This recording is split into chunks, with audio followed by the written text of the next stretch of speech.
Hi, it's Tina again today, and I wanted to show you a shorter tutorial on how I created the sides of my memory box. For the rest of the tutorial, I'll add photos. My camera actually died in the middle of the tutorial, so I will finish the tutorial with some photos on how I completed the project. So the first thing is I took 4 of the chipboard pieces that were inside of the memory box and I pre-coated them with gesso and I let that dry. So now I'm going to add some texture to each one of the chipboard pieces. So I'm using light modeling paste, and I chose to use 4 different stencils, but you could use the same stencil for all 4 sides. But I wanted to add some variety to it.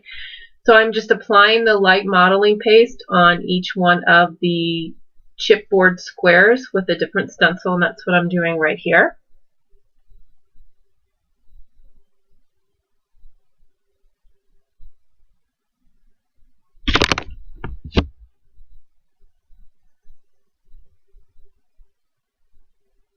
And I used stencils that had a smaller design to them because I'm working with such a small surface size. I wanted the design to be evident on the chipboard pieces, so I have very small patterns on the stencils that I've chosen.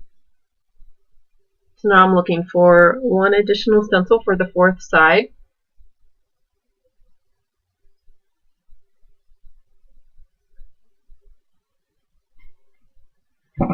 So you just apply it with a craft knife or with a spare credit card or library card.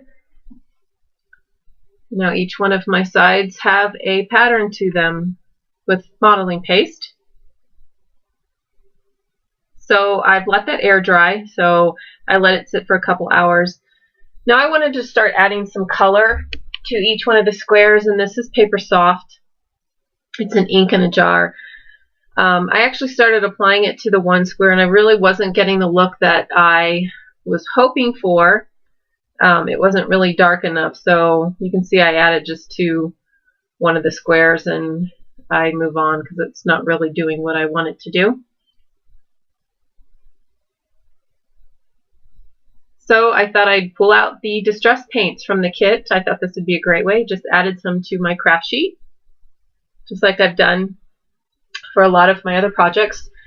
Spritzed it with water and just kind of rubbed the square in the paint. And again, using my fingers, just kind of rubbing it around, spraying it down, letting it run through, getting some areas thicker than others. And with the modeling paste, the paint is kind of sitting inside those nooks and crannies that the pattern creates. So I'm just playing around with the paint on each square to get it to the look that I'm looking for.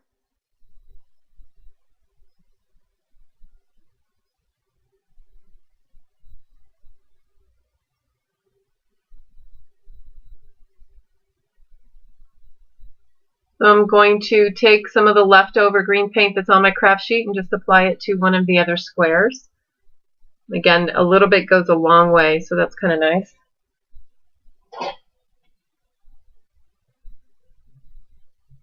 Just dabbing off some of the green. I'm going to clean up my craft mat and use some of the ivory colored distress paint. And again, just put some on your craft mat.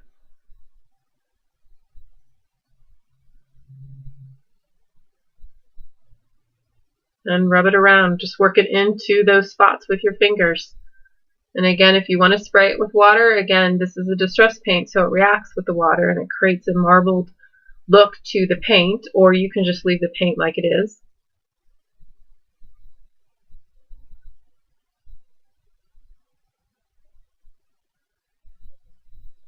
So now you can see me just adding some of the ivory onto that green. It was just a little too dark of a green for what I was looking for again. So just adding some of the ivory paint to it and just kind of wiping up the last square with some of the extra paint that's on my craft mat.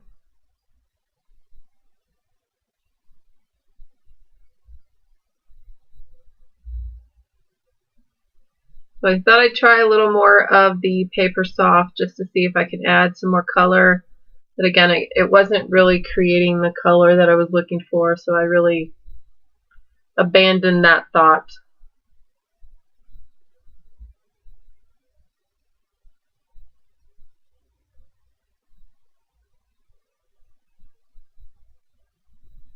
I decided this last one just needed a little bit more color. It was almost too pale for me, so I just took a little bit of the green and worked it in to the squares on the chipboard piece.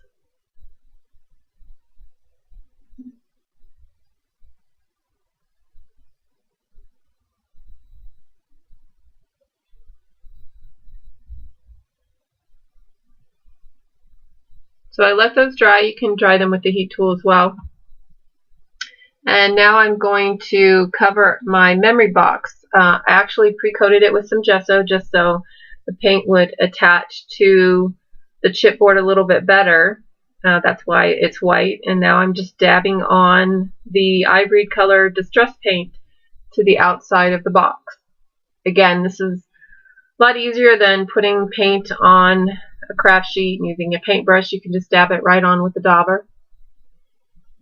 I'm not being overly specific on how I apply the paint. I'm just getting a coat of paint on there because I'm actually going to cover a majority of the box with some dictionary paper and the ephemera from the kit, and the squares that I just made.